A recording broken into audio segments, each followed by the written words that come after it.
मित्रों, बहुत समय पहले हिरण्यकश्यप नाम के एक राक्षस ने ब्रह्मादेव की तपस्या करके अमर होने का वरदान मांगा। जब ब्रह्मादेव ने अमरता का वरदान देने से मना कर दिया तो उसने मांगा कि उसे संसार में रहने वाला कोई भी जीव जंतु, राक्षस, देवी देवता और मनुष्य मार ना पाए। साथ ही ना वो दिन में मरे और ना ही रात के समय, ना तो पृथ्वी पर मरे और ना ही आकाश में, ना तो घर के अंदर और ना ही घर के बाहर, और ना ही शस्त्र से मरे और ना ही अस्त्र से। हिरण्यकश्यप की तपस्या से ब्रह्मादेव खुश थे ही, इसलिए अमरता के एक वरदान के बदले उन्होंने ये सारे वरदान उसे दे दिए। उससे मनुष्य ही नहीं, देवता भी परेशान रहने लगे। वह अपनी शक्ति से दुर्बलों को सताने लगा। हिरण्यकश्यप से बचने के लिए लोगों को हिरण्यकश्यप की पूजा करनी पड़ती थी। भगवान की जगह जो भी हिरण्यकश्यप की पूजा करता वह उसे छोड़ देता, और जो उसे भगवान मानने से मना कर देता उसे मरवा देता या अन्य सजा देता। समय के साथ साथ राक्षस हिरण्यकश्यप का आतंक बढ़ता गया। हिरण्यकश्यप का एक पुत्र भी था जिसका नाम प्रहलाद था।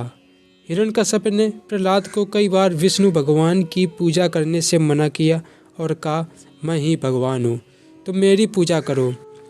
हर बार हिरण्यकश्यप की बात सुनकर प्रहलाद कहते, मेरे सिर्फ एक ही भगवान है और वो भगवान विष्णु हैं। प्रहलाद की बातें सुनकर हिरण्यकश्यप ने उन्हें मारने की कई कोशिशें की, लेकिन वह सफल नहीं हो पाया। भगवान विष्णु अपनी शक्ति से हर बार हिरण्यकश्यप के सारे प्रयास विफल कर देते थे। एक दिन हिरण्यकश्यप के घर उसकी बहन होलिका आई। होलिका को आग में ना जलने का वरदान प्राप्त था। उसके पास एक कंबल था जिसे लपेटकर यदि वह आग में चली जाए तो आग उसे नहीं जला सकती थी। हिरण्यकश्यप को अपने बेटे से परेशान देखकर होलिका ने कहा, भैया, मैं अपनी गोद में प्रहलाद को लेकर आग में बैठ जाऊंगी, जिससे वह जल जाएगा और आपकी परेशानी खत्म हो जाएगी। हिरण्यकश्यप ने इस योजना के लिए हामी भर दी। इसके बाद होलिका अपनी गोद में प्रहलाद को बैठाकर आग पर बैठ गई। उसी वक्त भगवान की कृपा से होलिका का कंबल प्रहलाद के ऊपर आ गया और होलिका जलकर राख हो गई। प्रहलाद एक बार फिर प्रभु विष्णु की कृपा से बच गए।